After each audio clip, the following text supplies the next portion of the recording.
Welcome everyone to season 6, episode 8 of the Cosmere Reads. Woo! Woo. Jose. And there is much rejoicing. Yeah. Episode 114. Oh, you're gonna make me look it up. That's my guess. 114. 114. All right. And the answer is 150. One off. 115. 115. Got it. Right. Okay. Cool. Coming up on 120. We're making moves, man. Jeez. Yeah. So many episodes recorded. Yeah, I think 120 is that the last? No, 121 is going to be the last one of this book. Okay. 121. All right. Cool. How's everyone doing today? Doing good. Can't complain. Good. I spent all day cleaning up at a Christmas party last night. Alonda was there, and surprising not wearing a tie today for Christmas. And what the heck, Alonda? and he said he's going to wear a tie in every recording until Christmas. And no, I said I would wear a tie every day. I didn't say I was wearing it for the recording. Today, your tie. Look, what happened was I went to work out, did my workout, listened to my chapters and stuff. I got finished that workout, and I was like, there is no way after I get cleaned up, I'm going to put all that stuff back on. Well, you could just the tie wear and the jacket and the shirt. I was like, You don't need the jacket and the shirt. You can just wear the tie. That sounds like some Never mind. I'm going to leave that. Listen, it's 2025. You can wear whatever you want. No one's judging. That's right. Except for me, because you don't have a tie. That's the only thing I'm judging. That sounds like what your girlfriend tells you. You know, you could just wear the tie. Yeah, exactly. Every night. And it works perfectly fine. You know, Tree, we never yuck them yums. Never yuck them yums. Exactly. Anyway. Yeah. So, yeah, besides Christmas party and ties. That's all I got going on with me. There's nothing else really much new. We're not recording with the reads this week. So anybody that does listen to this live, that comes to also both of them. No wheel time tomorrow. We're traveling. Well, no, I'm not traveling, but some of the hosts are traveling for Christmas. So, gotcha. You know, and then other than that, not too much else. I was off today, so lots of cleaning, whole lot of cleaning. Are you off until Christmas now? Yeah, I'm working tomorrow. Ah, boo. But I do have a mega pint of wine. So, as Johnny Depp would call it. Is that what it's called? A mega pint? Wait. Well, no, from the trial. Like when he had the trial, whatever the Amber Heard, like the. Oh, I didn't watch minute one of that thing. I saw some. There's a I guess a clip that went viral, like where like the lawyer asked him, "It's like, so you were drinking a mega pint of wine?" And he's like, "What's a mega pint?" like I was having a large glass of wine. I don't know what a mega. For pint. a second, I thought you were talking about like some Brett Kavanaugh thing, because it was like similar where they asked about his drinking and all that kind of stuff during the. It's like, well, yeah, in the trial they're like, you had a mega pint of wine. He's like, a mega pint? What's a mega pint? I had a large glass of wine.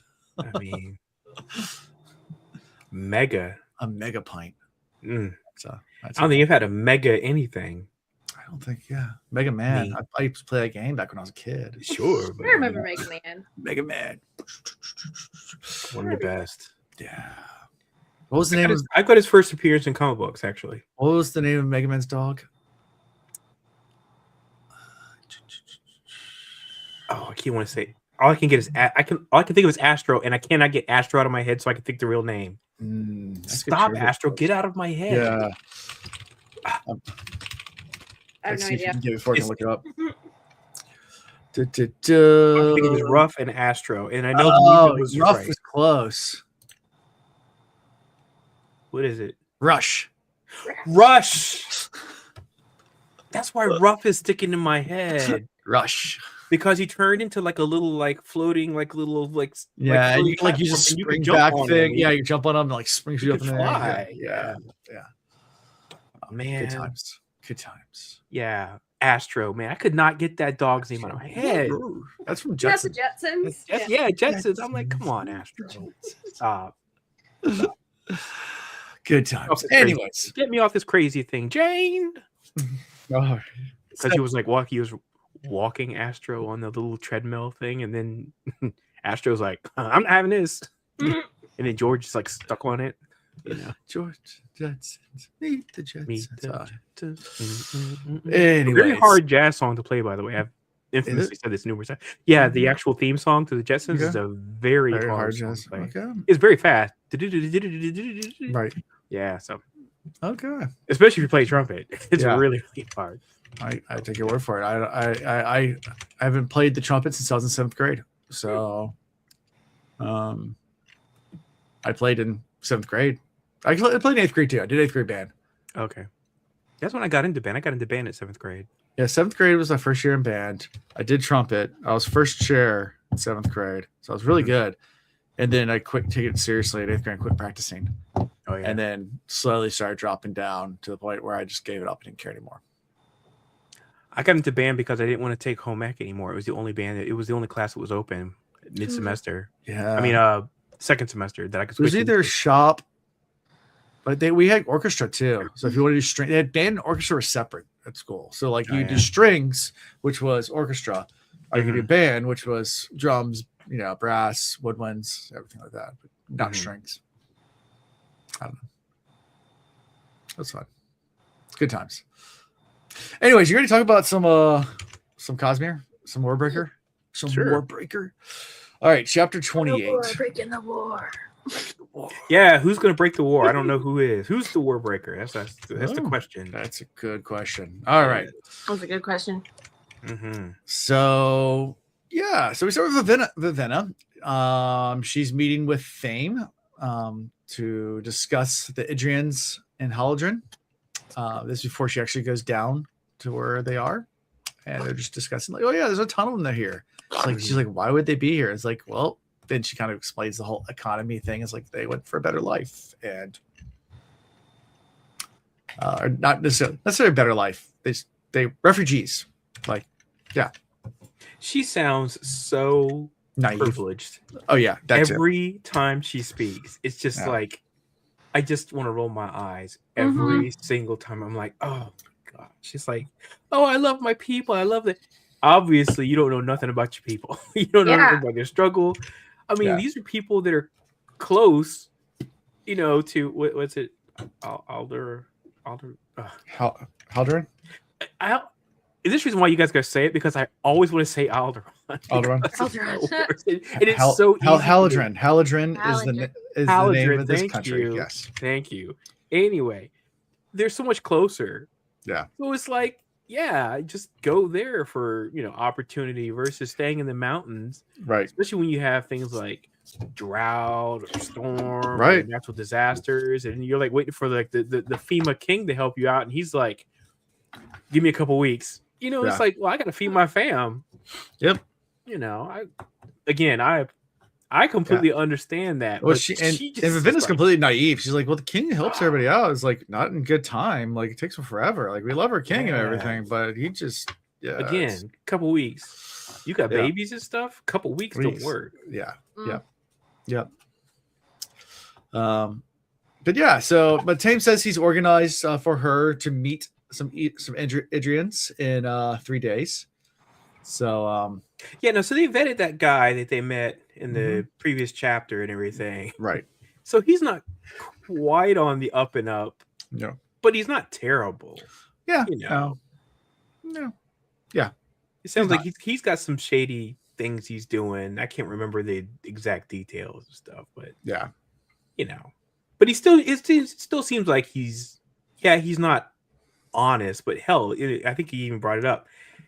Yeah, her contact there wasn't honest either. Obviously, he's getting all these breaths and stuff, so it's like, well, who is honest? Exactly. So 100%. Anyway, I just feel like bringing that up because I was waiting for them to be like, do the old like trope of a double cross, blah blah blah. Yep. Nope. Not nope. At least not yet. I'm still waiting. We'll talk about it when we get to the end of this chapter, but I'm still waiting to hear about the whole double cross possibility, but we'll see. Okay. So not this chapter, sorry. I mean at the end of the episode. Yeah. So then after the Thame, he ends up leaving, and Denth Denth talks to Vivenna for a little bit one-on-one. It's just like, hey, you're starting to fit in a bit, which I don't know if that's true or not. I think he's just kind of blowing smoke up her. Yeah, I Yeah. felt that way. Yeah. She's like, really? I am? Sure, kid. No, she was happy when he You're said it. doing great. He's like, no, I don't want to fit in. I hate it here. Yeah, keep it up, kid.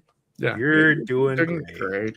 Yeah, but Yeah, and then like what the next chapter, Vasher was it Vasher who sees her? And it's like she stands out like a sore thumb in her fancy dress. Like, her fancy dress, and her hair is colored, and she's like, whoops. Yeah. Yep. But after talking about Denth, then the pair joins with Jules, Parlin, and Claude, and they leave the restaurant to go meet some forgers. And I love this interaction because they're sitting there talking about, like, she's like, oh, we're gonna meet some forgers. Like, yeah, be careful, forgers, though. Like, they're the most dangerous. Like, forgers be dangerous? Is like, yeah. Like, mercenaries aren't dangerous. Like, we're not trying to kill you. Like, forgers, like, they already have a death wish, pretty much. Like, apparently, forgers in this world are bad people, according to Denth and and Jules. Yeah, I gotta see more about that. What'd you say? I've got to see more about that. Yeah. You know. But yeah. I don't know. I feel like the story might be a little apocryphal. I gotta see. Yeah. You know. We'll see. Yeah. Trust but verify. Sure. Yep. Vivenna's going to commission them to create documents to show that the Haladrin priests are corrupt. And have been extorting the Idrian king for years, because this won't go wrong. You know, this is another brilliant idea, right? Goodness, this idea has has no plot holes at all, has no problem at all going through. It might just, it's not going to backfire, right? This is a perfect plan, right? Right, Alana, tell me how much this plan. She, like, the first thing, she gave them her own father's signature and seal. Like, that's definitely not going to be used against them at any time in the future. Tree, I was just like, this whole thing was just like the most naive of naive plots I've ever heard. And I was like rolling my eyes the whole time, like, yeah, lady, so you're going to forge a document to prove that all this underhanded, shady shit's going on. I was like, get out of here. Oh my gosh. I was like, how old are you again? Yeah. Because sometimes she just does stuff. And I'm like, are you 17? You know, are you like, you know, I'm grown enough kind of, but I really don't know as much as I think. I was just like mad about it. I was like, whatever. Just watch this blow up in your face. It's like when someone comes up with a plan, but it's like overly complicated, like for no good reason, and you know it's not going to work because you're like way overcomplicated everything, and you're adding way too many moving parts. Like the simplest plans are what's going to work. Like trying to do some psyop mission where you're trying to like convince a whole group of people by a forged, like it's. Yeah, you're doing too much, kid. You're doing too much. Like you're just like... It reminds me. So of course, you know, when Soderbergh put out Ocean's 11. Yeah. Which, you know, this movie, you know, if you really break it down, and say, wait a minute, so they planned for this and this and this, and then of course it put out a whole wave of clones. Right. Everybody's trying to do the same thing. And they were not good at making it seem like any of these plots were plausible. Right. And that's the way this plot unfolds to me. It's like, well, if we go out, we're going to forge the signature. Now, you've got to line up all these people have to be in the know. Right. And you've got to somehow trust every single one of them and name one person. Well, no, she does have one person in her life that she can trust. I mean, truly trust, that she's known for like her entire life. Okay. All right. And he loves her. So I think that's... Parlin. But I think that's the one. That's the one puppy person. Dog Parlin? Oh, puppy dog. Yes. Yeah. So other than that, she's gonna create this plot. She's gonna be like, now we're gonna have to involve messengers, someone to go get this, you know, the paperwork. I mean, the not letterhead. What am I thinking of? The special paper, because you know they always do it on special scroll paper. It's not like you just go, you know, to Office Max and go pick it up. You know, it's just all these things that can go wrong. And she's just like, we're going to do this thing and it's going to be infallible. And there's no way they're going to contest it. And everyone's going to believe us. Right. Sure, lady. Yep. Exactly. I'm sure it's gonna go great. It's gonna go Nothing's perfect. gonna go wrong. Oh yeah, this is great. This is fine. Like the dog in the house with the burning thing on it. This is fine. Yeah, It's everything's fine. Everything's fine. Yeah. Yeah. So after all that deal is done, they meet the forgers and they set the most awesome plan ever created in motion. They head off to go meet with some thieves that they hired earlier. Mhm. Yeah, and all she's thinking is like, we really need to get Parlin back to Idris, and like Denth starts to tease her about it too. Well, you're missing the lead up to that. Yeah. So because he's chatting it up with Jewel Wannabe. Yeah. And she's kind of responding a little bit, right? You know. Yeah. And then she's like breaking it down. She's like, "Oh, he doesn't understand what she's saying. That's the reason why he's doing this like little smirk laugh kind of thing." Yeah. And I was like, "Man, the shade! She is so toasted over this." She's like, she can't stand the idea. Yeah, he might have eyes for someone else. But then Denth calls her out, and starts to tease her about it. Oh yes, yes, yep. It's like, no, I don't like him. He's like, I know your hair could change color. I know your eyes could turn green. What? It's funny. Yeah.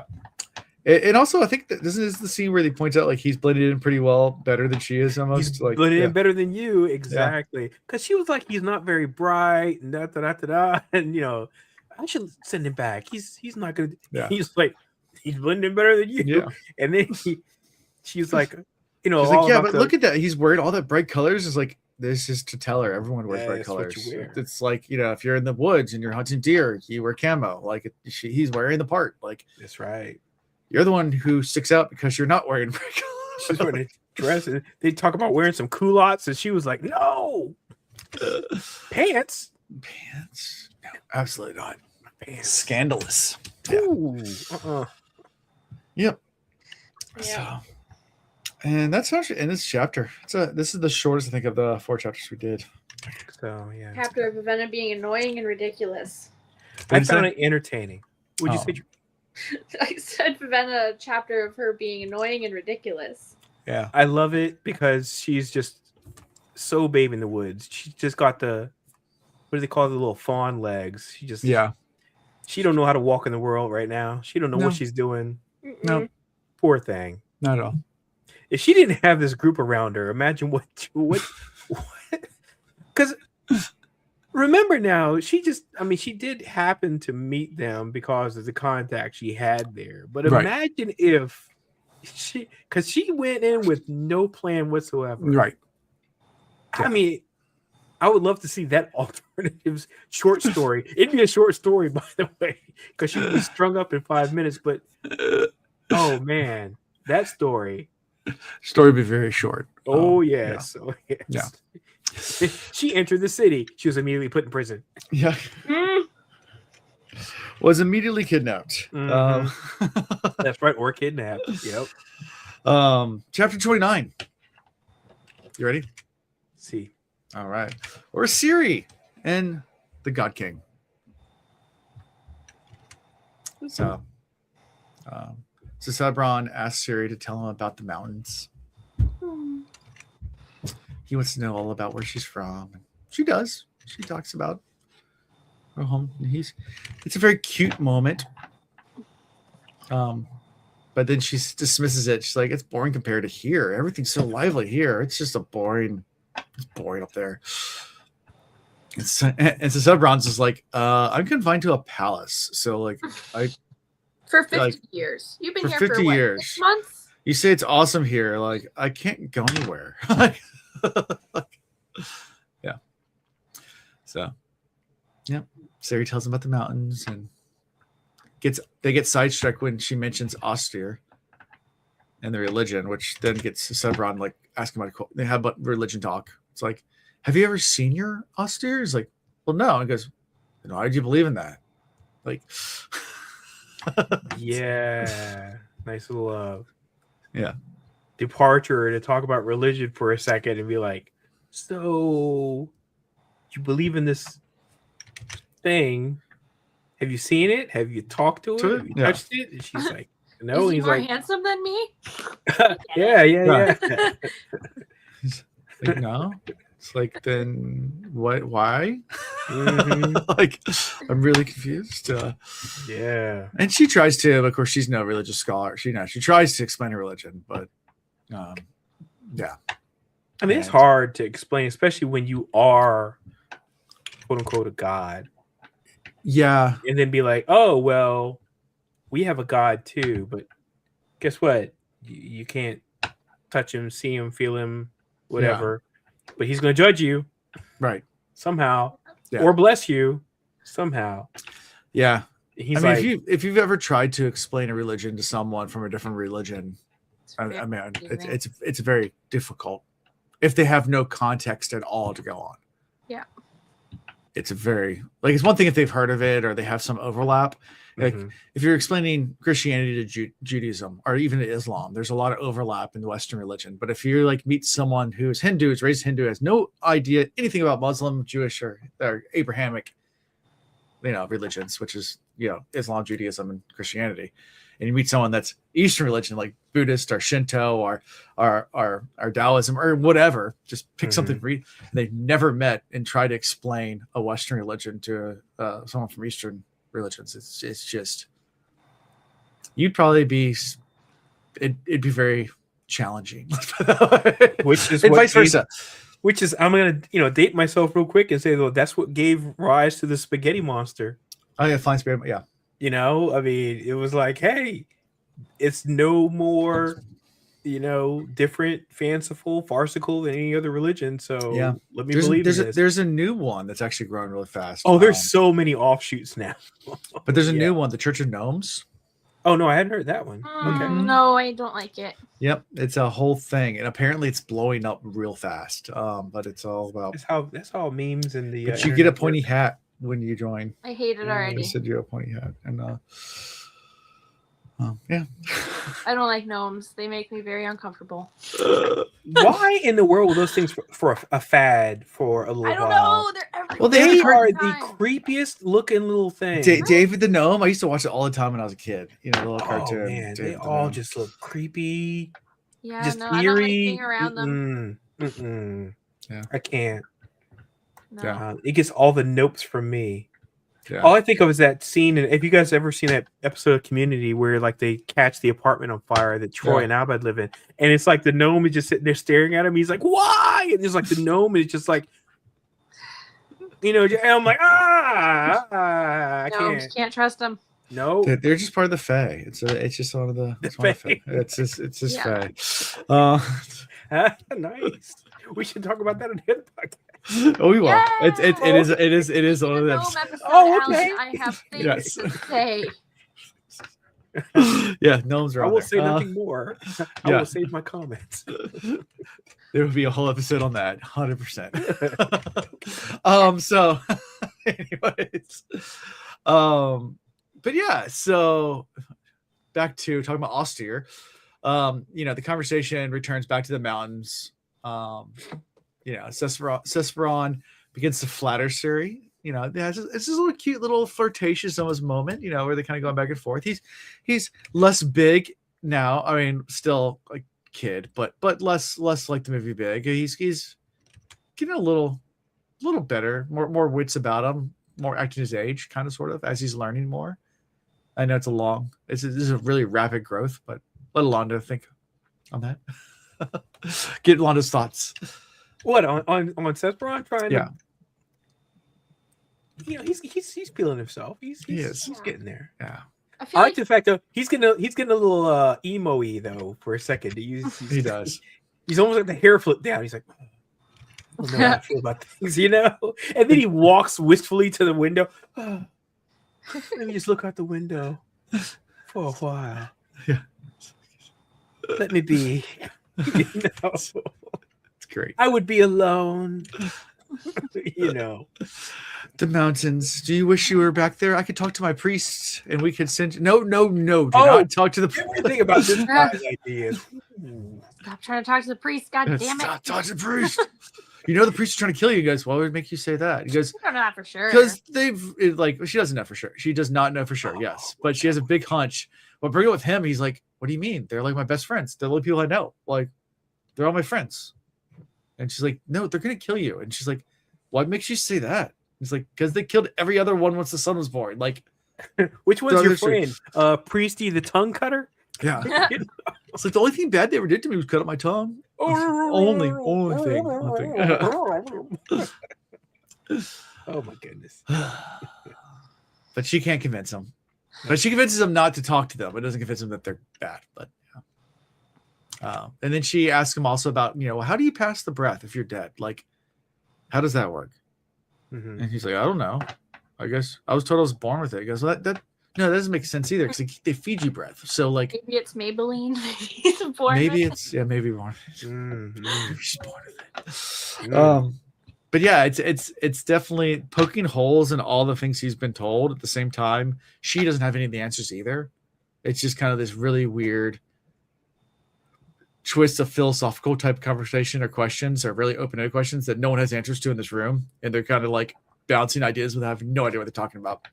Oh, they're basically punching holes in each other's religions, though, essentially. Yes. And at one point, he's like, well, if you don't believe in me, like, doesn't mean you hate me? And he's like, Oh. No, that's not how that works. And that's when he gets emo. He's like, oh, you don't believe in me. Yeah. Oh. You ever heard of mutual exclusivity? Like it's you can not like one thing doesn't mean that you like the other thing. Like that doesn't they're mutually exclusive. Like kids can, this is back to like Susebron being a kid. Like this is very normal for a kid. Like you like this, that means you don't like me. Like that's very much because everything at that level is white, black, and there is no gray. Yeah, there is no gray. Yeah. Yeah. My son this morning, he's like, how long before we can go and open the presents from last night on the tree? And I was like, in a few minutes. He's like, how much is a few minutes? I was like, a little. It's more than a bit. It's less than a lot. Somewhere in that range. Well, he's like, give me a time. I was like, 5 to 20 minutes.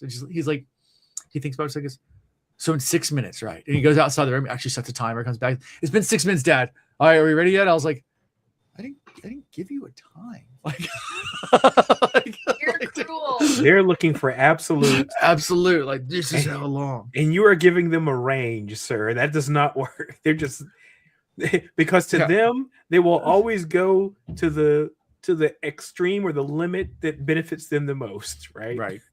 Exactly. Yeah. If you told them to hold broccoli in their mouth for 30 seconds to a minute, they'd be like, 30 seconds. Exactly. Yeah. Yep. They'll count it out. That's how. Yeah. I mean, it's all black and white. There is no gray. Ranges don't exist either. Ranges does not exist. No. Overlap doesn't exist. Venn diagrams doesn't exist to them. They're just like black and white. Circle here, circle here. It's this or that. There's nothing in between. They just bounce against each other. Yeah. They never overlap, right? Yeah, they'll figure it out eventually. Yeah. One of these days. Mm-hmm. So I think Susebron's very black and white. He just has that very much like it's either this or that. Like you either believe in me or you don't. If you don't believe in me, then you don't like me. Yeah, but everything's been fed to him, and everything's been fed is basically either it's a sycophant or somebody who is got schemes against him. So yeah, at least I think they have all schemes against him. Yeah, I'm sad because you're my wife and you don't even believe in me. Oh man. On this episode of Dawson's Creek. What was the theme song to Dawson's Creek? I can't remember. Is it that one that I don't know. I don't want to wait. I'll be there. I don't want to wait. Yeah, I think it was. Is that the theme song? Wait, are you really? Are you? I think that's all I can think of is I don't want to wait. I just think of that song when I think of Dawson's Creek. I never watched a single episode my entire life, but I do know James Vanderbeek is on it. That's it is. I don't want to wait. I don't want to wait. Really? For our lives to be. Oh my goodness! This is where I'm good. I'm good at trivia because all the random stuff that just bounces around my head for no reason whatsoever. That's funny. That's really the theme song, though. So at the beginning of the episode, it plays. I don't want to wait for our lives to be over. Mm-hmm. Yeah, and it's a very '90s montage intro. Okay. Yeah, you know what I'm talking about, like where it's like it shows someone that freeze frames like. You know exactly what I'm talking about too. The 90s intro. Like I'm sorry, I'm getting the biggest giggle out of this right now. I love it. And I watched a movie in Dawson from Dawson's Creek was on it. He was like a convenience store shop owner or something like that. Right. You know, older version of him, and he was talking about Dawson's Creek and stuff. And they're like, "Are you him?" And he was like, "No, I just know a lot about the show." You know? Yeah. But like every 90s sitcom had that same intro, like where like would like freeze and like have someone like do something funny and like it's like the Friends montage thing. It was like, you know, they were just like, oh, hey, we're funny, we're doing the things, and we're all chipper in the thing. Like you think about like even like TJ Fridays, was it TJF? I think that is Fridays, yes. Family Matters, and you had Step by Step. Like, well, I'm trying to think of all the shows that came on during that time. Oh man. Step by Step, I forgot. That's Patrick Duffy. Step, day by day. Yes, I remember Patrick Duffy and thigh sizer chick. Yes. Susan Summers. Okay. Yeah. And then with the Family Matters, it was like they were all like, "Oh, I'm fumbling. I don't know how to use a toothbrush." Trees like in Canada, we and that was like the little freeze frame was that. No, we had them. I just was too young to know too young to remember those. Oh man, for her it was all about some. Wait, what was the one that Drake was on? I forgot. What was that? But that was back in the 2000s, though. Degrassi. Right? Yeah, that was 2000s, though, right? Yeah, but I also didn't watch that. Yeah. I have never seen it. I don't know anything about it. I know of it. Yeah. So TGA Fridays was like all the family sitcoms. Like you had Full House, Step by Step, Family Matters. It was just like one after the other. Like, it was like a rotating series. I think Boy Meets World was that? That was on different. Yeah, that was ABC show too. That was ABC. Boy Meets World. That's the only one I did watch. Boy Meets World. Boy Meets World was good. Yeah. And then of course it was the follow up to Must See TV on Thursdays was NBC. So that was NBC. That was Seinfeld, Friends, right?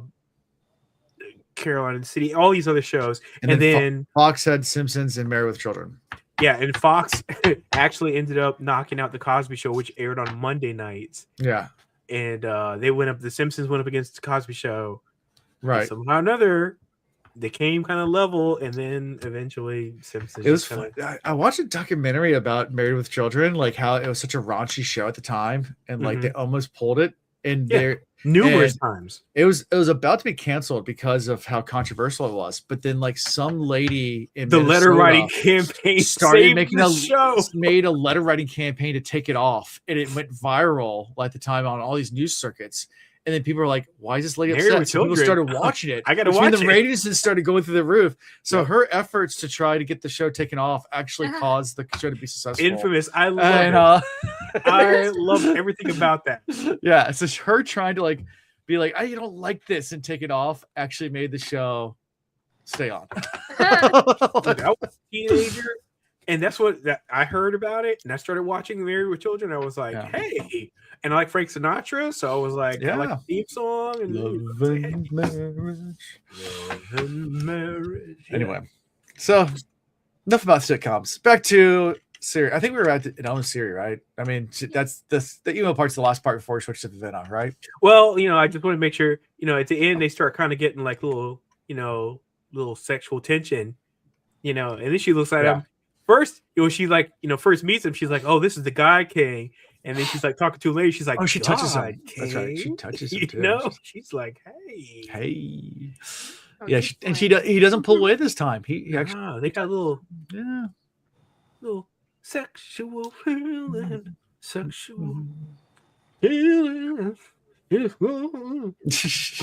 Still awkward.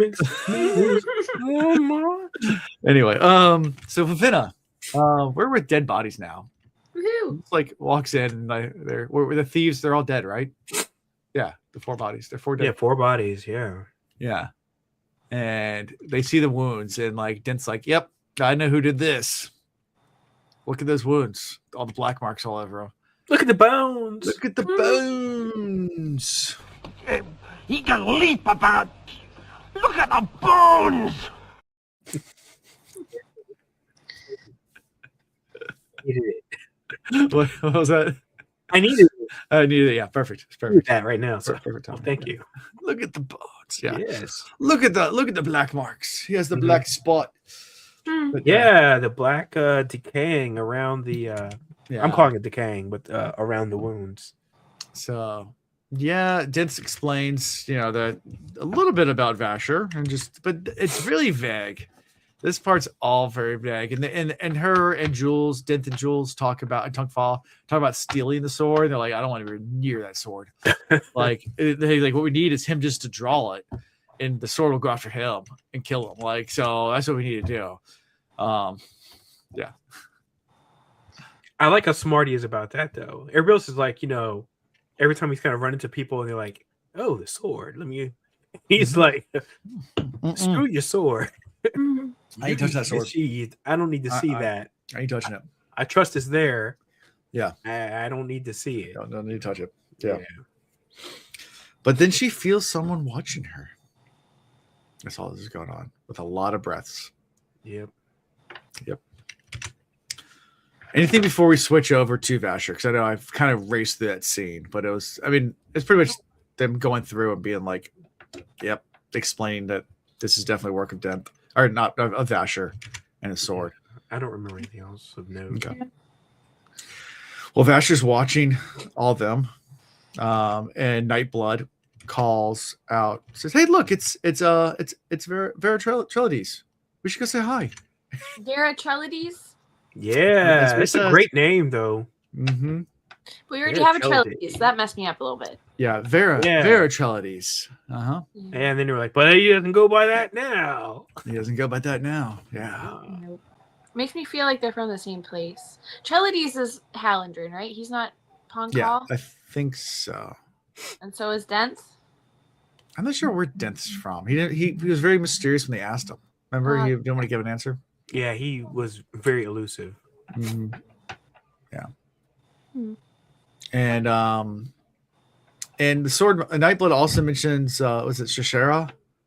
Yeah, this part was interesting. Yeah, he's like, oh, you can also go meet Shashera. And Vasher's like, we killed Shashera. Don't you remember? We killed Shashera. And Arsteel too, a long time ago. Like, They shot Shira, Nightblood's like, oh, I forgot. Sorry. but they didn't shoot. No, wait, I don't remember saying something. I think it just keeps going on and Oh, it talking. just keeps going on. Yeah, no. Didn't even pay any attention. I don't think it did either. Yeah. Yeah, it just kept on going, just like, Okay. man, when we get there, I'm gonna tell her all the things. And I was like, what the hell? It's like it's just like completely blocked this whole thing.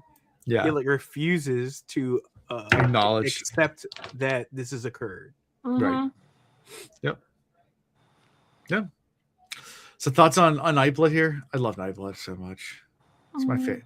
He's my favorite character ever. Oh yeah. Okay. Nightblood's great. I mean, jury's still out on this guy for me. I Nightblood? A talking and sword?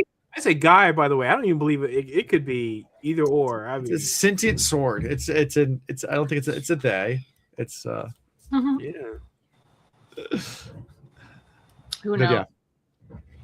I don't know. I feel like I've seen a singing sword in something else, and I cannot remember what it is. All I can think of is a singing bush, Disney? and it's not that. But In I feel like Disney? I've seen a singing sword. Disney? It should No. be Disney or something. I don't know. Yeah. Sounds Disney. Yeah. Did the Sword in the Stone sing at all? I don't think so. I don't think so. That was Camelot and all that. There's a historical fiction book called The Singing Sword. I just know of a singing sword, and I don't know what it's from. Yeah. Let's see. Singing sword in a movie. Let's see. Did you know? Okay. There was a singing sword in Who Framed Roger Rabbit. Mm. I was wondering if it's Beauty and the Beast, like some cutlery. Oh no! I'd remember. And Who Framed Roger Rabbit, there's a whole bunch of animated stuff in that, but no, that's not what I'm thinking of. the singing sword was actually voiced. Was it voiced by Frank Sinatra? What? Hold on, let me see. I have not watched enough. Yeah, of that the singing movie. sword's voice was Frank Sinatra. He actually was Yeah. the credits for it. What? Yeah, I love it. That's the second There Frank you Sinatra- go. This is a rabbit hole we're going down. It's the second Frank Sinatra reference in this episode. I love it. So, good old Blue Eyes was Oh, Blue Eyes making a second around in this episode. I love Mhm. everything about that. It's almost like we planned it, but hey, I did not. I just Googled it. I was like, wait a second. yeah, I used to didn't know love that. Who Framed Roger Rabbit when I was a kid. I still do because it actually is not a kids movie, no matter what it tells you. So I didn't watch it for the Fun to first time kids until I was an movie? adult. I was like 20 something. I want to say no. I was like 30 something when I first watched it. I never watched it my entire life. I was like, holy crap, they got Mickey Mouse and Bugs Bunny in the same freaking movie. Only How did they movie do where it's that? ever happened. And that whole thing had to happen because they had to have the same amount of screen time. But then that scene where Christopher Lloyd's eyes changed, I was like, kids watch this? But some of the humor in it too is very, very adult. Like Oh, I mean, man. it's a lot of that stuff that goes over kids' heads, but it's not Yeah. appropriate at all. It was really good though. Bob Hoskins did a really great job. Yeah, in that, it's a great you movie. know. Who Framed I Roger thought Rabbit's great. really, really well. The mix of animation and real life. Yeah. I mean, that was before Space Jam, too, wasn't it? Please, Eddie. Yeah, it was. Yeah, I thought it was like Please, Eddie. exceptionally well done. So Yeah. actually, that was a Robert Zemeckis joint, wasn't it? I think so. Yeah, the guy from Back to the Future. I think it was him Okay. that directed. Anyway, I just thought it was really well done. Well, Everything Frank about Sinatra has credits in the movie, so it. There you go. There All right. we go. That's the end of this segment, the TMDB segment Yeah, of the episode. yeah. We're going through the archives of movies. That's right. And that's also the end of this chapter. Is pretty much Denth being like, yeah, we're gonna have to deal with those people, because Vasher's worried about all the rumors that are spreading. He's like, we're gonna have to deal with Denth and all them at some point. That's pretty much it. Yeah. Anything else before we switch to our boy Lightsong? It's up to Tree. Mm-mm. No. Okay. Nothing else. Okay, cool. Chapter 30. So Blushweaver finds Lightsong, and he's trying to be a potter now because, well, why not? Yeah, why not? And he quickly discovers he has no idea how to make pottery, which go figure. It's yeah.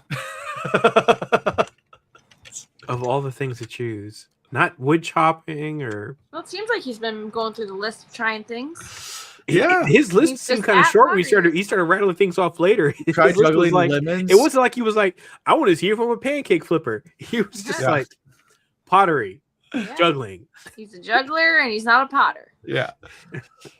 Yeah. And then he was like, if I can get my hand on a sword, and I was like, is it really hard have for you you to get your hand your on a sword? mind? What's going on? He's like, I'm trying to remember who I was in the past life. And she's like, why? And he's like, because don't you wonder? He's like, no, like I'm a god now. Who cares who I was? Like, I was probably someone horrible. And like now I'm great. So it doesn't matter. He's like, well, I know a lot of sailing terms, and I'm good at math, and I have a good eye for sketching. So that's what I figured out so far. And I got a little bit of detective capabilities about me. Yeah, but I'm not really good at dyeing horses, gardening, or sculpting. And apparently, I just found out I'm terrible at pottery. So I'm not any of those. That's an interesting list. Yeah, just start doing random things. Like, am I good at this? Let's see.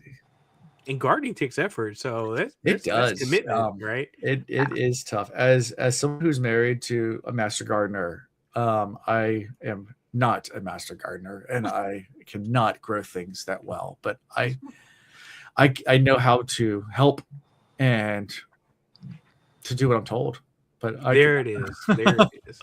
I'm a great gardener AI apprentice, basically. So I will ask ChatGPT, and I'm like, "Hey, this thing died. Help me I replace will with something else that takes less effort." I will till the soil. I will spread all the fertilizer and the manure and all that stuff like that. I will put the hay down. I will do all the things. But as far as trying to get the little green things to come up through the ground, that's not my cup of tea. I'm not good at it. It's just, I don't have the patience for it. I just forget. It's like, oh, I was supposed to water that like 3 weeks ago. Yep. That's not alive anymore. Someone once told me, I love this quote too. Someone once told me, it's like, like if you can take care of a plant, it's a great example of how of like being able to be a good parent. Like, get a plant first. And there's a first quote where someone's like, yeah, when a plant's hungry, it doesn't cry. So it's a little the same BS. I remember somebody telling me, they said, hey, if you want to see if we're going to be a good parent, get a pet. And I was like, right. No. No. I mean, a pet feels like better than a plant. A plant. A plant, yes. If you forget to feed the plant doesn't scream at you. A kid does. Yeah, they need a different type of attention, and they need you to get like, and then they start pushing back and all the things and intellectual differences. Yeah, oh man, plant's not a good way. Yeah, and pets are, well, except for cats, loyal. Like, maybe start with a plant, and if that goes well, maybe get like a fish, and if that goes well, maybe get like a hamster. Cats are not loyal. Cats are hateful. And I have a cat. He's hateful. He only comes up to me and likes me when I'm feeding him. Alan, I've met your dogs. My dog's dead, but yes, he had. But I'm just saying, I have met because you've had 2 dogs, right? One dog. No, you only have one? Since I've known you. I mean, I've owned multiple dogs my life, but since I think I've met 2 of your dogs. You didn't know me because that was before I met my wife and everything like that. So that was okay. I just remember I met the one, obviously. Yeah, at your house. And just met. But there was 2 there. We might have had some friend's dog over. I don't know. Oh, you could have been dog sitting. Okay. Yeah. Anyway, your cat, elusive as hell. Oh no, if people are over, you won't see him. Yeah. Your cat. Hides. I know there is a cat because I think I've seen like a litter box or something. Yeah, he's a Jedi. He's a Jedi cat. Yeah. He's just come. Force. His name's Kenobi. Oh, really? Yeah. He's Obi-Wan Kenobi. He's a Jedi cat. And he just disappears. Not the cat you're looking for. It's not the cat you're looking for. There you go. So that's Kenobi. Nah. Yeah, he's around somewhere. I never know. Yeah. Yeah. What a pet! A pet you don't even know exists. He could be in this room right now. I don't know. He could be in my room right now. I don't know. No idea. He might be in his office. I have no idea. He hides really, really well, and the only time you're guaranteed to see him is when you're feeding him. Other than that, like, because we looked at that trick, because like we'll sit there and call for him. He won't come if you call for him. He knows his name, but he doesn't care. A cat coming when you call for them? No. Let us know you've learned that sorcery, sir. Yeah.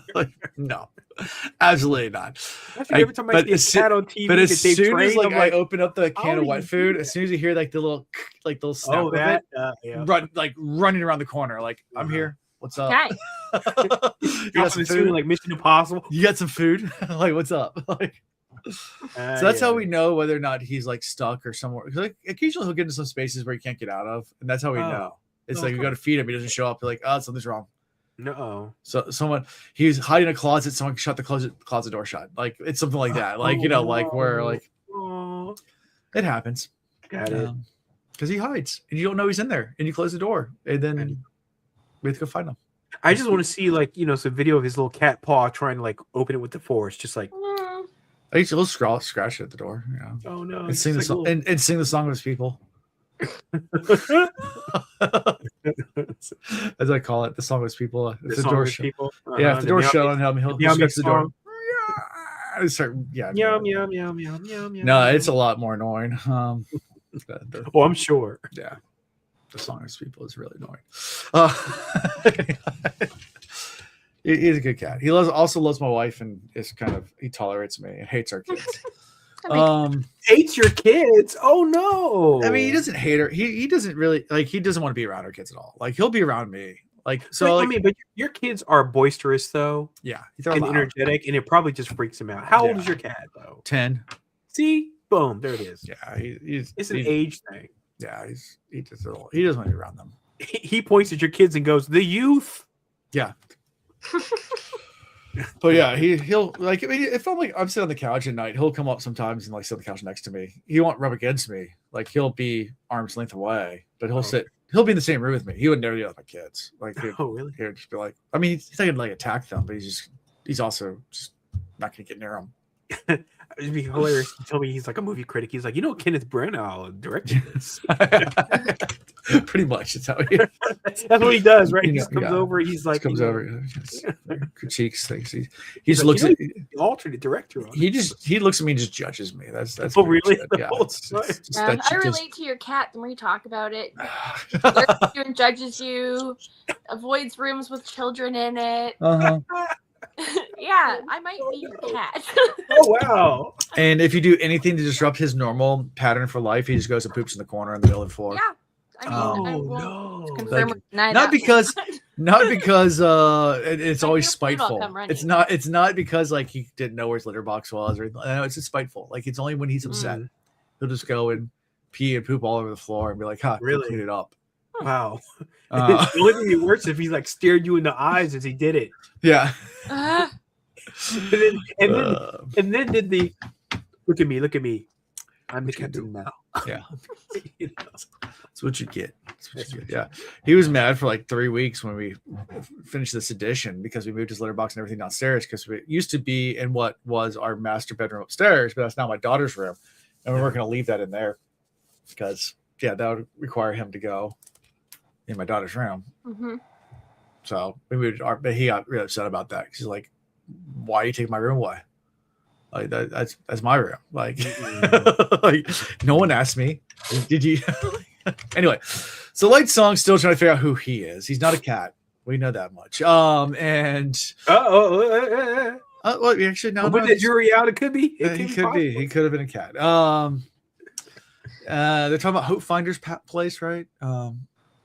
They're walking over to Hope. They're walking over there. Yeah, and they're discussing the current events.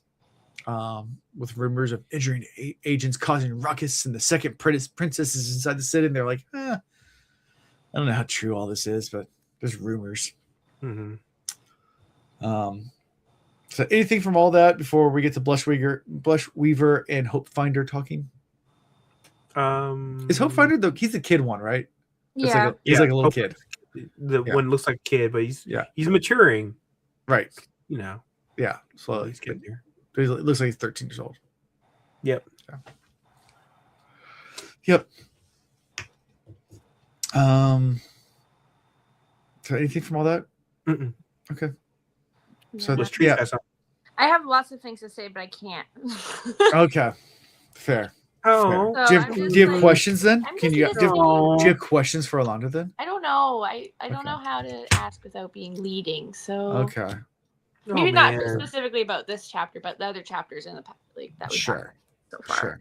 Boo. I really want to be able to. I'm sorry. Yeah, it's I all really want to good. hear your thoughts, but I know I But I understand. am working on your hat. Ooh. Oh, I was thinking about my toque the other day. So that's consolation prize. Oh, I love this. The colors are amazing. Oh, it's just like I wanted. Purples and needs a pom-pom. lavenders. Oh, I'm so excited for this thing. Oh. I'm gonna wear it in the I podcast can't many ask you times. questions, and I can't talk about much, but I can make you a hat. You can make a hat. Great. There you go.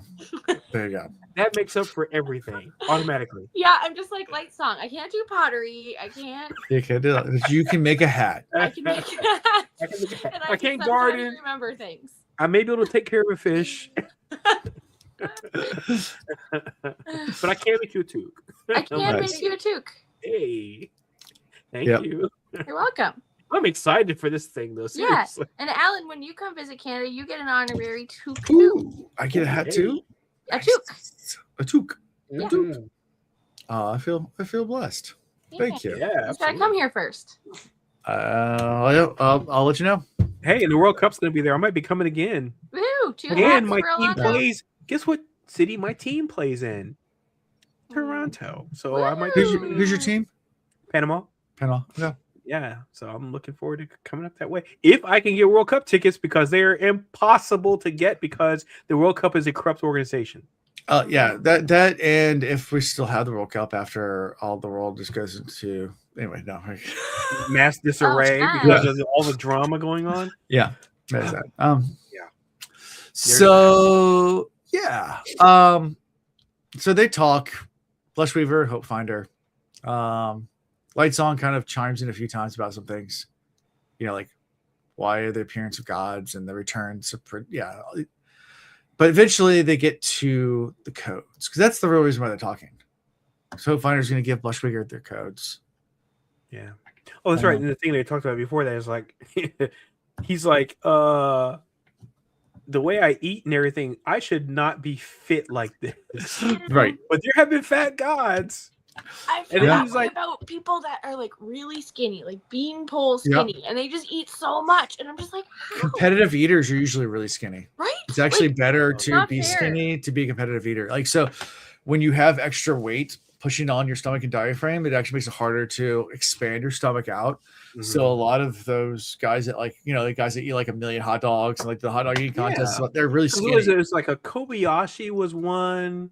And they're usually really skinny because they. And then who's the guy who don't want any extra weight? From Jersey. Yeah, I know what you're talking about, but the guy who holds the records from Jersey. And they're like all like medium framed dudes. I mean, they're not like super skinny, but they're not big guys. Oh no, they're not. They're not like they don't look like they like are like crazy physically fit. No, but they probably still work out though to keep that. But like I'm talking. Oh, you know they are. It's like who's the guy? Man versus Food guy. Yeah, and he eat like insane amounts of food. And I think I remembered watching some documentary. They were talking about how much he had to exercise and stuff just to be able to work that off. Yeah. I mean, because the guy's sitting there like eating these like huge platters of like, and it's got to be like 15,000 calories. Oh, has to be. At least. Imagine that's like 7 times what you should be eating in a day. Yeah. You're eating it in one. Come on. I remember that was a Canadian YouTube. This is early days of YouTube. Epic Mealtime. Do you remember that? I remember Epic Mealtime. What was that? I don't remember. It was Canadian guys that did it, but they would go and like they would do like fast food lasagna where they would like make this giant platter and they buy like all these burgers and like layer them and then bake it all with a bunch of like nacho cheese on top and like make this giant like and bacon strips. It was gross. I mean, it's much grossness like and bacon strips and bacon strips and bacon strips. And they like bacon weaves and put them over. Yeah, it was insane. It was early days of YouTube. This is vaguely coming back to me. Yeah, it's early days of YouTube, and these guys would make the most like highest calorie count meals you could possibly think of. It's like they're all gonna die of heart attacks. Oh yeah, yeah. And none of them talked. I think they all had sunglasses, and it's just there's one guy, bearded guy who never smiled, who just talked. Yeah, there's only one guy talked, and the rest of them just never talked. Yeah, yeah, yeah, and they just ate a lot of crazy. Epic mealtime. Epic mealtime. Yeah. Wow. Yeah. Anything for the views, I guess. Anything for the views. It was early YouTube. Early YouTube was they had a lot of that. Early YouTube. Very popular. They did one with Dead Mouse. I remember that. Yeah. Dead Mouse was on there? Get out of here. My man Dead Mouse? What? Yeah. He's Canadian. You guys are all Canadian. All Canadian. Oh, I love Dead Mouse so much though. I mean, do you know he was banned from the United States for 7 years? Why? Because a lot of those guys were though. Because he was coming down to visit a friend in California. He went across the border patrol, and they started asking questions, and he was just vague because he was like, "I don't know." Like, you're asking all these, and like they literally thought that he was trying to falsify a visa to come work in the United States. He's like, "I'm just going to visit a friend." They're like, "Yeah, so you're trying to come in here without a work visa and work here in the country?" And like. And they gave him a 7-year ban from the United States. Yeah, it's something happened to MF Doom, infamously one of the best underground rappers of all time, lived in England, English. But he was like, I'm going down to California to visit a friend. They're like, sure you are. You're coming down to work. And he's like, no, I'm just going to visit a friend. They're like, yep, you're banned. Oh, jeez. You don't talk to rappers about giving up the government ID. No, we ain't trying to do that. No. That can't happen. Yeah. Anyway, so. It was like 7 years or something. Anyways, but yeah, so also this is where I guess Lightsong and Blushwigger have the whole entire pact or whatever. Is like as long as you vote with me, you know, on social matters, she agrees to that. Yeah, so you know, because she's been angling for these troops for like forever. Yeah. You know, so she's like been trying to get him, you know, from his name Lightsong. Lightsong or Hope Finder? Okay. I get like his troops. And he's like, you know, all coy and everything the whole time. Mm-hmm. Then, you know, he talks to who's our guy? Our young guy? Hope Finder. Yeah. Hope Finder. By the way, you know I love that name. Mm-hmm. Anyway, Right? she's talking to him, I knew you would. and then he's like, "Sure, I'll give you the truth, but you got to vote the way I want you to vote every time." Yep.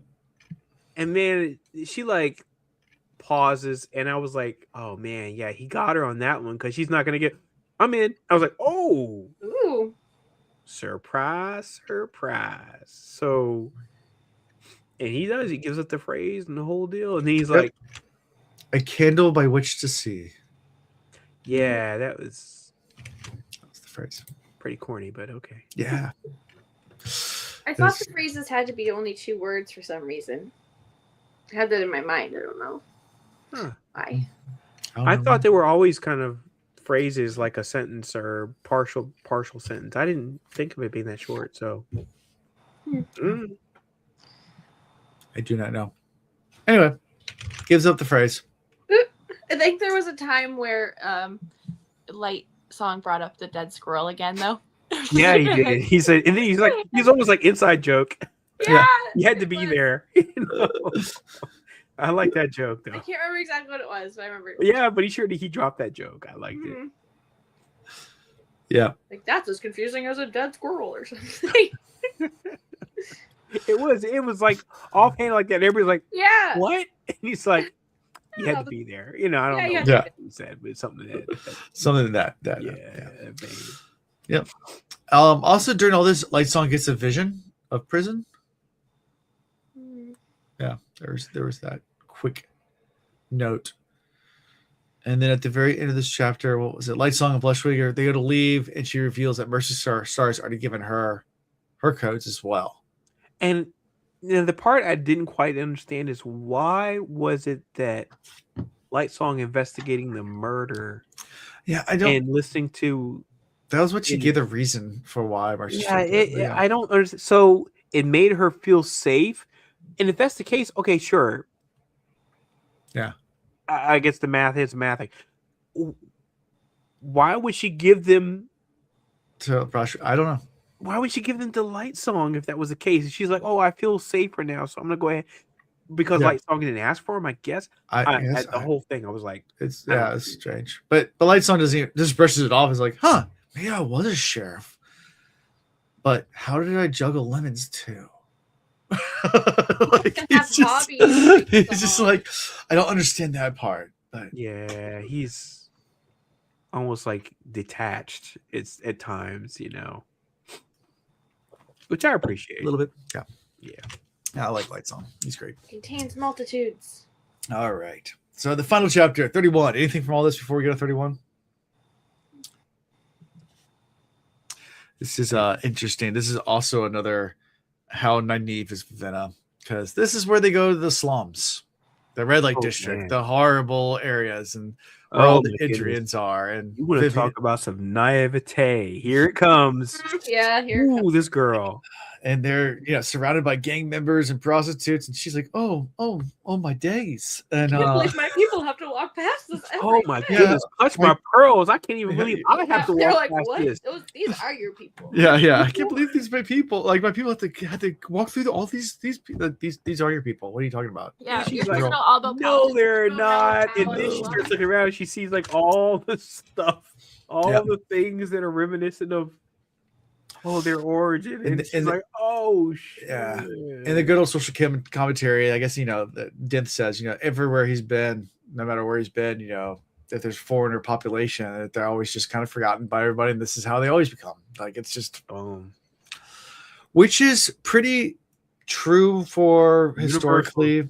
I mean, the word ghetto comes from Jewish districts, Jewish slums, which was the term ghetto comes from that. It was I think Yiddish slang, but it was the slums, where the Jewish people were quartered. It's been like documented for millennia in various cultures about how that's what it is. It's like when people come in, they don't look like you, don't sound like you, whatever. You just put them off in a corner, not your best area. No, just an area. Was like, okay, well, you go live over there. Yeah, right. I mean, that's what the best. That's what the English did with like Australia, the whole entire continent. Just put them all over there. Penal colony, just it's good old Australia. That's why the Aussies are the way they are. Oh, Alan! Oh no, Alan, take it back. Well, I love my Aussies. They know. Okay. They know. I spent enough time over there to know that they are fine with those jokes. Oh, okay. I They mean, I are have some 100% Australian friends. I don't know them well enough to like. Oh yeah, joke they're at them fine. like They're that. fine joking Yeah, around about it. right. It's hilarious. Yeah, they'll just tell you, how many times Aussies will pick on you. I don't know how many times I got told there's a drop bear. To watch out for the drop bears. Oh, the drop bear joke. The drop bear joke. They kind of going on and on about that. So I had never heard the drop bear joke before going to Australia. Oh, really? Okay. That's No, just I a never, common thing. I never heard it. So then we get there and some guy starts talking about drop bears. And I'm like, what are you talking about? He's like, yeah, they're like carnivore koalas that drop out and eat you at night. I'm like, I was like, okay, like. Listen, Australia has enough terrifying animals. They don't. Oh, even they have damn straight tree. So I think because I don't have internet at the time, and some random guy at a bar is telling me about these drop bears. My first thing is like, okay, it's just some drunk guy telling some random story, and like this is not a thing. It's just this drunk guy. The next day, like I'm walking down, and there were some like big like fruit bats up in the trees. So I look up, and some random Aussie walks by and goes, "Looking for the drop bears, mate?" And I'm like, "Wait, what?" Like it wasn't just a drunk guy at the bar. Like they know who to pick on, man. Oh You yeah, did something, and they can pick up that you were at a merc, and yeah. I was looking at the giant fruit bats, which are like the size of like a person. They're gigantic bats.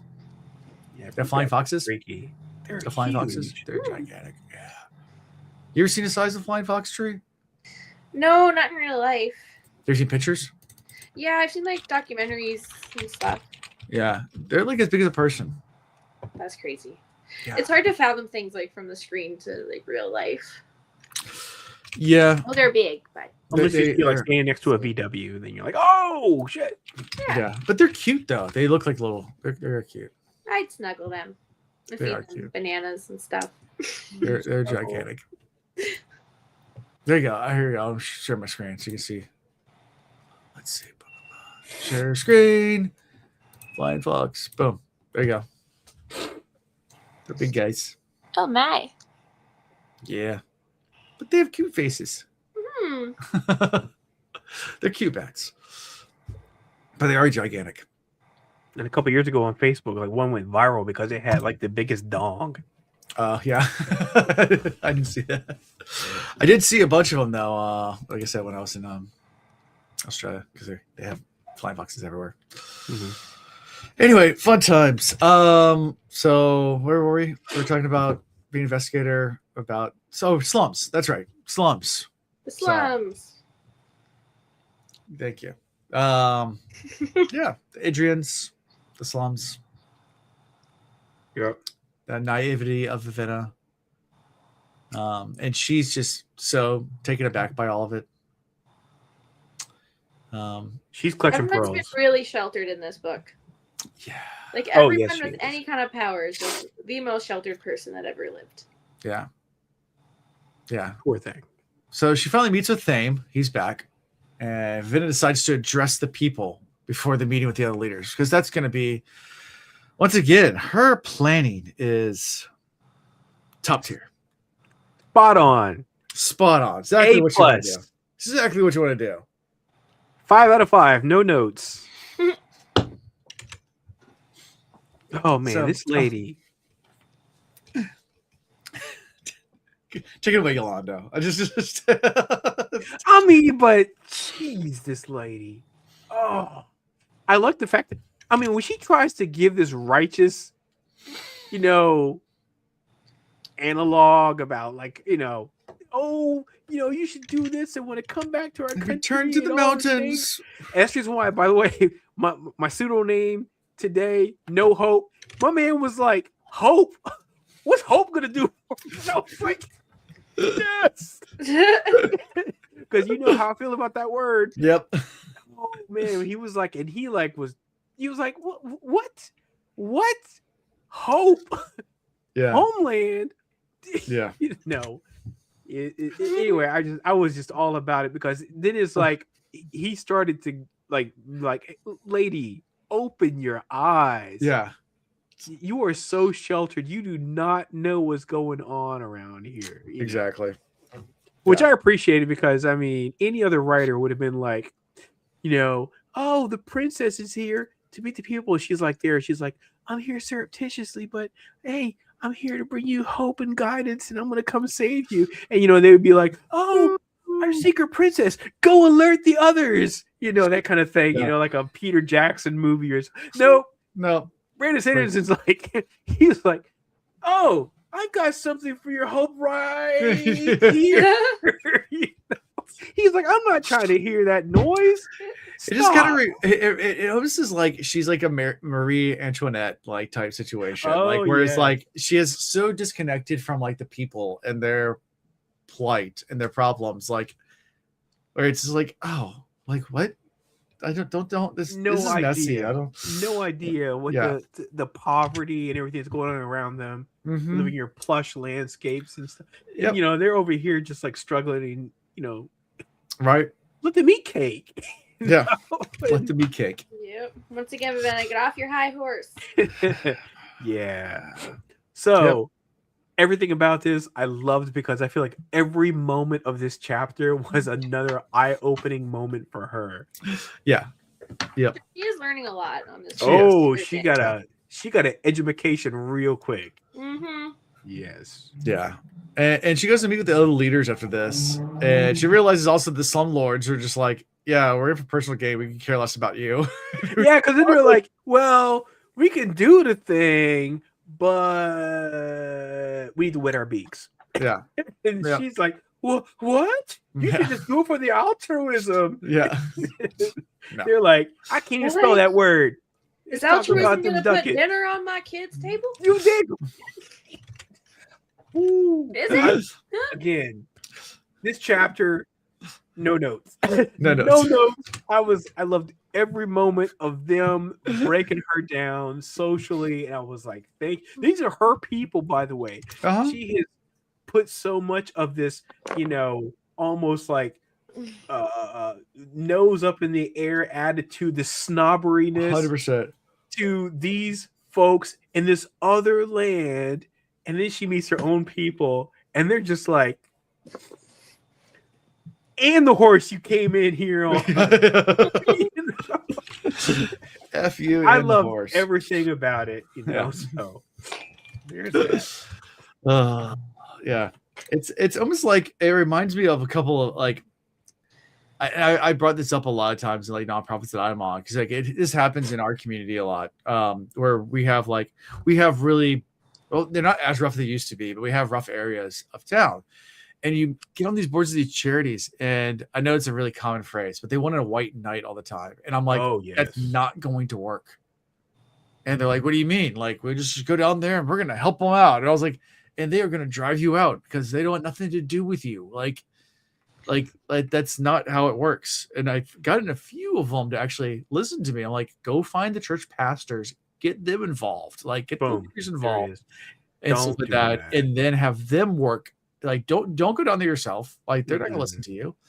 Like it's I don't know how many times I've had organizations that are like, oh yeah, we're just gonna go down there and help them. I'm like, yeah, no, that's not. Number one, they don't trust you. That 100%.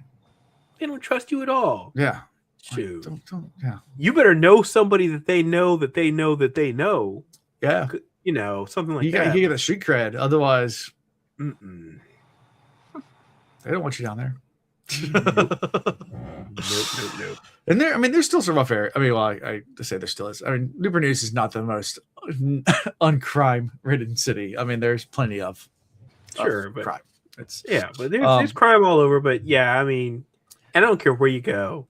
Yeah, you start getting in that area, and I mean, I can say I've only lived in the hood a couple times in my life, but I know what that was like, and it was like you just stroll up in there and be like, we're handing out Bibles and Hot Pockets. People be like, get out of here with that. Yeah, that's gonna solve all the problems. It's like when I was in college, I met a guy that he was in the Coast Guard, so he was stationed in Yorktown, in the Coast Guard. And this is a funny story. And we used to play poker a lot.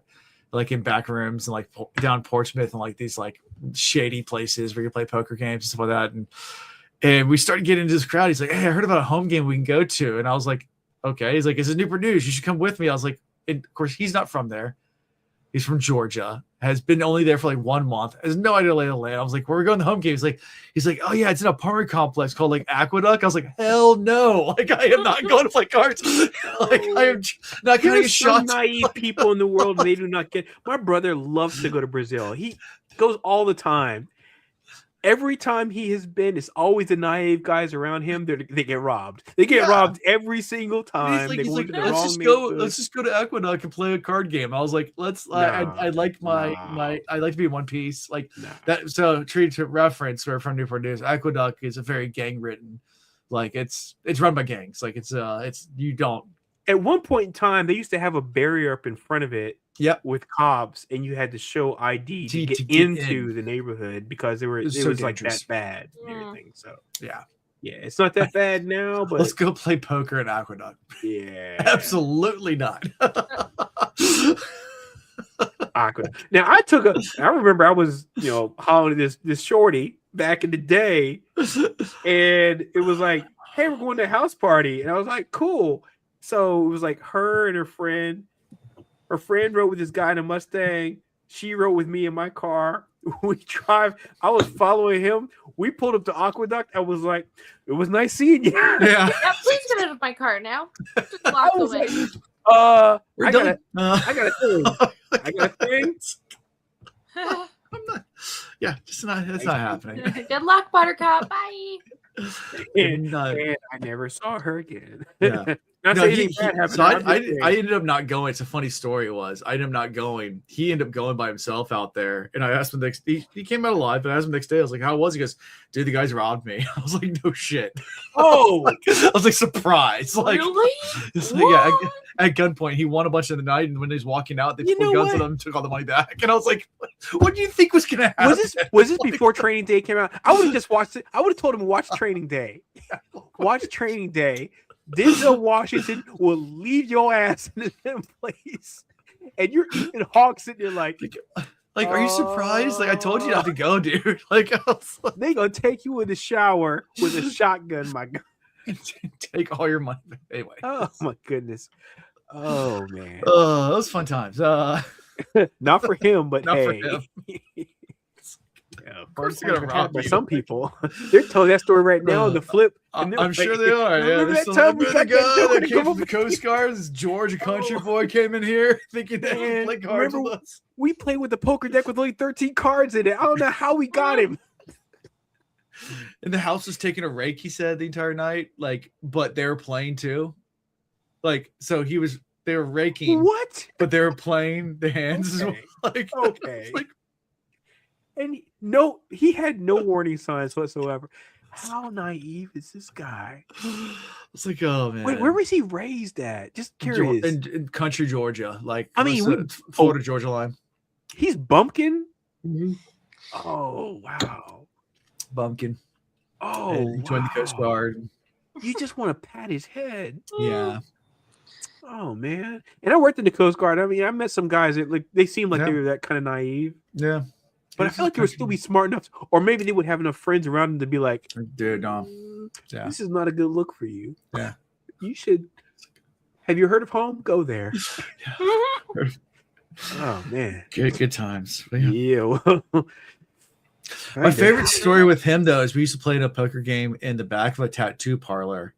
So after hours, we would play in the tattoo parlor. Like they would close all the blinds and everything like that, and we'd play like illegal poker game in the back. And we were all drinking in there and getting really drunk. And I actually tattooed him. Because we were just trashed. And the guy, like one of the tattoo artists was there, and he's like, "Hey, can I get a tattoo?" And we're all drunk. He's like, "Sure, what do you want?" He's like, "I want an ace on my sleeve." He's like, "Dude, I'm too drunk to draw the ace." And I was like, "My name's Alan, I can do an A." Yeah, I'll be doing it my whole life. And there's a reason why there's a whole subreddit called Bad Tattoos. Yeah, It was the most horrible. Obviously, this guy's picture has got to show up in one of them pics. I asked him a couple years ago because we're still Facebook friends. I was like, "Do you still have that tattoo?" He's like, "No, I covered it up. Like I tattooed over it." So I was like, "Oh man!" I was like, "I did it though." And he's like, "Yeah, exactly. That's why I covered it up." Having gotten a tattoo cover up. Yeah, he has. I get it. Yep. Home and illegal tattoos, man. You gotta. So I mean, I've tattooed a guy before. That's my same guy. Your claim to fame. Yeah, claim to fame. I like me drunk, different. and I was drunk as well at a bar. It's like, I'll do the outline of the card, but I'm not gonna do the A because I'm too drunk to do the fine line work. And I was like, my name's Ellen. I can do an A. He's like, yeah, I got 2 A's in my name. Wow. Qualified. Qualified. I love the low bar that was set for that tattoo. Hey, I've seen letter. It's in my a name. tattoo shop full of tattoo artists, Alan is the one that does right. Because I'm telling you right now, Alondo's not going to be like, my name starts with A. I can tattoo one. Not happening. No. So yeah, that's my fun story. I have a tattoo story where I gave someone a stick and poke tattoo in their butt once. It was a little heart. Yeah, it was interesting. I was a teenager. This sounds as good as Alan's story. Go. Yeah, Tell. It was like Let's go, Tree, go. It was like, how did this unfold? I don't know. I wanted to share my cool tattoo story too. Yeah, no. I'm listening. This is with great. Their butt and a needle and ink. Yeah. Wait, there was just a random butt just sitting in front of you. You were like, I want to tap that ass. This was like a stupid boy that I grew up with. Like we've known each other the whole time, and he just did stupid stuff all the time. He's like, I really want a tattoo, and I'm like, I'll do it. So someone had a gun. No, it was a needle. No, like needle. A needle, like a ink. sewing needle. Oh, you did it the old school way. Okay, you did the prison rules. Okay, and the prison tattoo. Yeah, prison tattoo. What, pray tell, did this tat look like at the end? What was it? It was a heart. It was a tiny little like outline of a heart. Oh, it's a heart. Okay, Yeah. was it just a black and filled in heart? It wasn't filled. It was just the outline.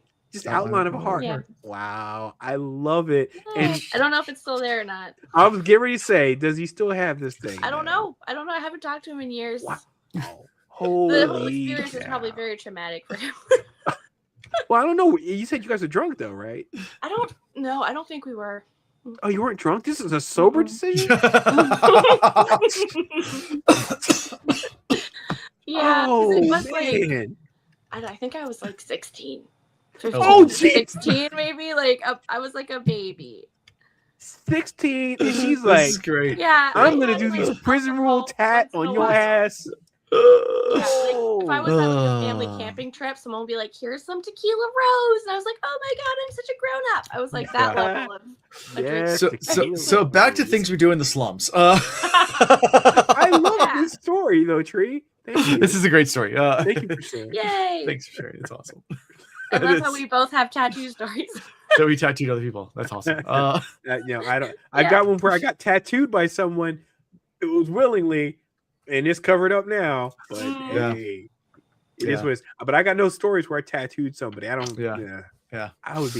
I'd feel. Well, you got to do it once. It's fun. It's fun. Oh, really?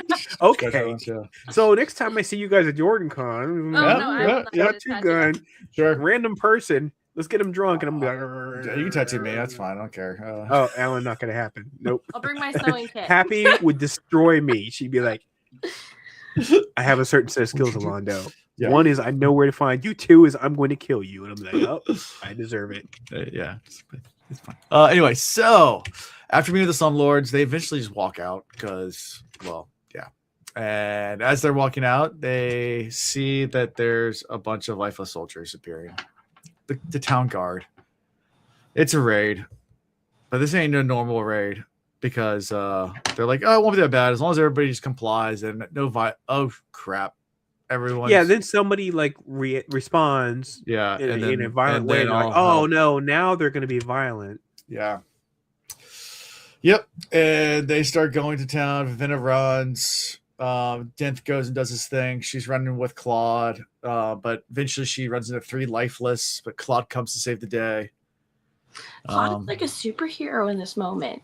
Oh Yeah, everything He about this pictures is, him like this majestic sword fighting badass. this whole thing is really interesting to me because of number one, they're there to basically eradicate everything because they put their hands up and they're like still coming and they're like, oh Yep. shoot, okay, Punk this Faw's is like, not as long as you put your Okay, hands up, we're gonna be good. Oh, because he put run. his sword down and then he was like run and then pick the sword up because he's like, oh, Yep. it's about to go down, that kind of thing.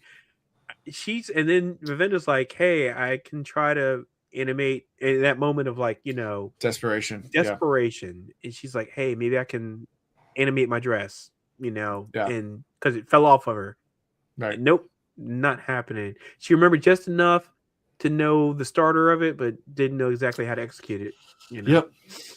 But she and this is where it worked against her, being so prim and proper and pious about the whole using breath thing. If she had just went ahead and learned, embraced it, she'd be ready for a situation like this. But she's just so above the idea of having to use this skill. Yeah. Yep. So anyway, on to Claude. Sorry. On to Claude. Yeah. Yeah. So Claude just goes beast mode. I mean, that's Claude definitely goes beast mode. Yeah, he's Marshawn Lynch in this thing.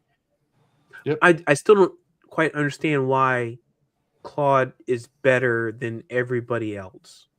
That part seemed a little farcical to me. Because how do you train? I mean, unless there's something I've missed, how is Claude more trained and astute than any other lifeless? That's not explained. I remember at one point, Jules said he was like worth a lot of money. Like he wasn't cheap to get, so maybe that is because he had previous training. Oh, so maybe before he died, maybe he was like a master swordsman. Yeah, maybe he just knew something already. It goes back to the That's same. my guess. I don't know. The same question I asked. Like, do we know who Claude is? Yeah. No. Yeah, that's. I've asked that question before. Yeah, it's interesting that we don't know his prior life, but I've got questions now. Yep. I've got questions about whether or not he's going to survive this. I mean, because he got poked through the stomach. He got ran through. Yeah, he's leaking all the transparent liquids. I'm wondering, is he going to make it? Yeah. Because they come in. I don't remember who says it, and they're like, "Oh, Jules not gonna be happy about this," and I was like, "Oh, yeah, that's a bad look." Yeah. So. Yep. And after it's all done, he takes out the lifeless, the guards, but then collapses down, and they show up. And they're like, "Yeah, Jules is not gonna be happy," and that's pretty much how we end this chapter. So, fun times. Sarcasm. Anyway, I don't think that I don't get the impression he's done. He's okay. That Claude's okay. Yeah. I don't get the impression because the way that he kind of went down and then kind of stopped moving. Yeah, I think that he's done. Yeah, that's my guess. If he survives, the rest of the novel, I'd be surprised. But sure, because I'm like, how do you heal?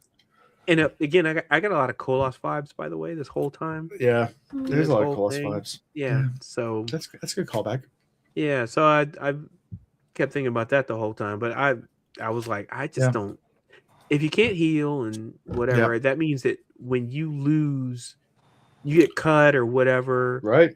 Which again, this reminds me of actually Elantris kind of stuff. You get cut and stuff, enough times, and you're dealing with all the ramifications because you've got no ability to heal. It's like, right. What do you do? Eventually, the pain becomes overwhelming. Duct tape. Duct tape. What'd you say? Duct tape all the things back together, just glue the arteries. Oh man, that's a lot of duct tape. It'll work, but just surviving on vibes and trauma, man. That's it. That's how we all live. Vibes and trauma. Vibes and trauma. That's how we live. That's how we all live, man. Yeah. It is all we do every day. Anyways, that's how we end this chapter. As I hit my mic a million times. Anything else from these chapters before we move to favorite character? Any questions or any? I didn't have anything else. Okay. Yeah, I can't think of any questions either. Favorite character? Let's go. Oh, my anti-hope boy. What's his name? Not Hope Finder, Hope Weaver. No, the guy from the village. yeah. Oh, no hope. There's no hope. Yeah, I can't remember his name, but it's not Fame, is it? No, it's not. It's not him. No, it's not the. It's the guy and one of the agents. Shoot, and I really was trying to like make sure I locked it in, so I remembered. Let's see if I have a name. Paxton. Oh, that sounds familiar. Paxton. Yeah. Yes, that actually. I think that was it. Yeah, because I so. remembered I was trying to think of like ways to associate it. And back in the day, in the 80s, there was like this name brand of clothing. It was Paxson, which stood for Pacific Sun. Right. And I was like, oh, Paxson. I just remembered it based on that. So that's the reason why that's coming back to me. So, yep, I think that's his name, Paxson. All right. Yep. So that's my dude. Okay. He was like, no hope. No hope. Screw your hope. All right, Tree, who you got? My favorite character is the squirrel inside joke drop. I was gonna pick the squirrel because you guys both took it last 2 weeks. Okay, fine. You can. No. I'll fine. Wait. You chose who? The squirrel? From what? The squirrel again. The squirrel. How can you choose squirrels in this? He's mentioned. It counts. Tree. They mentioned him or her. Tree. Yeah. No. Then my other pick was gonna be Claude. Oh, I would pour one out for my shorty Claude because I think Claude did not make it. If I can't pick the squirrel inside joke drop, then I'll pick Claude. Oh, I'll pick Nightblood. Nightblood, okay. It seems to be really like suffering from Alzheimer's right now. Yeah, Nightblood's doing Nightblood things. Doing Nightblood things. Okay. Nightblood lives in his own reality. Absolutely. Own reality is a great way to put it. 100%. Yeah. So next week we're doing, I think 3 chapters. Let's see. Yeah, 3 chapters. 32, 33, 34. So yay. So we'll be back next week for 3 more. And yeah. Should be fun. Better have a Christmas tie on. Let me see who's in. How dare you? Man. Well, no, actually, no. I will not be wearing a Christmas tie next Monday. I'll be wearing a holiday tie. I don't wear Christmas ties. I think you should wear 2 to make up for this week. Wow, I'll wear one. So the next just like pigtails, like tie it like pigtails, and you have 2 ties. A tie. The next chapter, the storyteller for Siri comes. Oh my goodness! Ooh, Siri storyteller. Yeah, that's fun. I have no idea what that means. I'll look forward to it. Yeah. I'm trying to figure out how I wear 2 ties. I believe in you. No, I'm not wearing that. But still, I don't wear Christmas ties after Christmas. I wear holiday ties. Holiday so they're like ties. The holiday theme, like winter theme. What looks good. Oh, that looks good. That looks good. It will be on my head soon. I look forward to it. Nice. I cannot wait. That's awesome. Took reveal. Exactly. Anyway. Sounds good. Well, anything else that we've missed or anything else? Mm-hmm. All right. How can we found? Is at cosmoreads.com. The website. Check it out. It has links. Click on those things. They have underlines. Click on them. Take you different places like merchandise and Patreon and Discord and all sorts of fun stuff. So go check it out. Like, subscribe, all that fun stuff. And that's all I got for this week. So deuces. Bye. Merry Christmas, everyone. Happy holidays. Merry Christmas. Merry Christmas. Thank you for watching the Cosmere Reads.